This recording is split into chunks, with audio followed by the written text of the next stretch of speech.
Keputusan KPU RI terhadap caleg DPR yang dinyatakan digantikan, yaitu khusus kepada Dr. Christopher Limpepas, caleg Gerindra Dapil Sulawesi Utara, menurut saya itu inkonstitusional.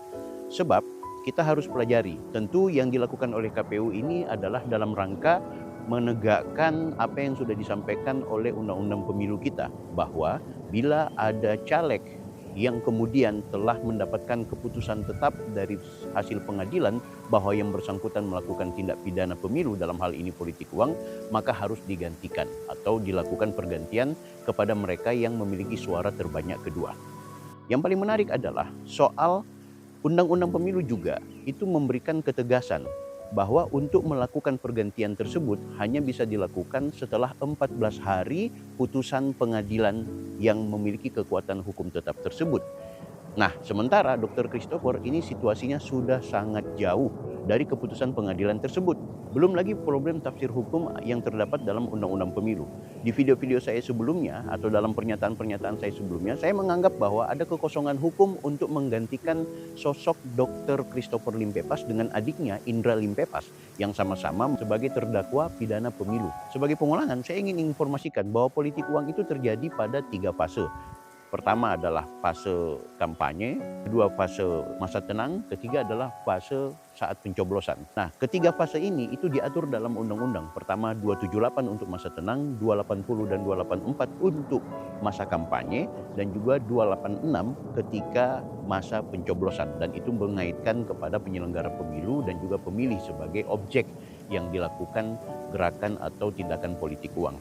Yang paling menarik di sini adalah pelanggaran yang dilakukan kemudian mendapat rekomendasi dari undang-undang kepada KPU untuk membatalkan seseorang sebagai caleg atau sebagai yang terpilih, itu hanya terdapat pada pasal 280 dan 284 yang kemudian diatur dalam 285. Di situ diperintahkan kepada KPU, bila kemudian terdapat kekuatan hukum tetap dari hasil pengadilan terhadap caleg yang melakukan politik uang, maka yang bersangkutan harus dibatalkan sebagai caleg dan dibatalkan juga sebagai yang terpilih.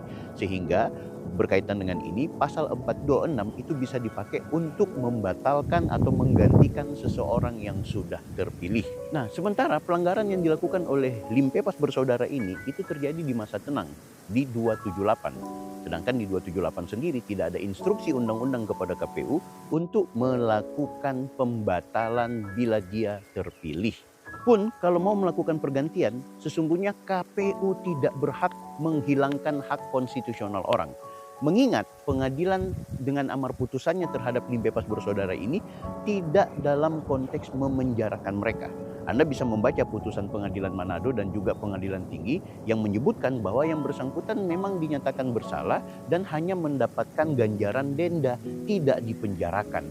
Berarti ketika tidak dipenjarakan dan tidak ada amar putusan untuk yang bersangkutan digantikan atau dicabut hak politiknya, maka KPU tidak berhak untuk menggantikan yang bersangkutan.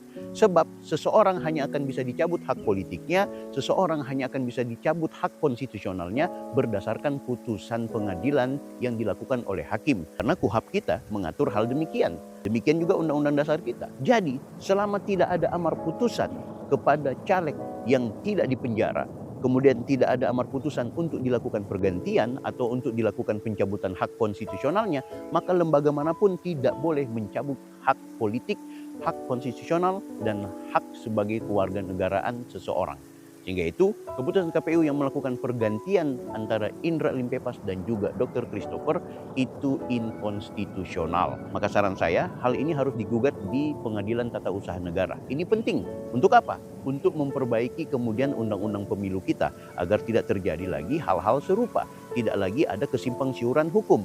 Dalam asas hukum undang-undang pemilu kita menyebutkan soal kepastian hukum.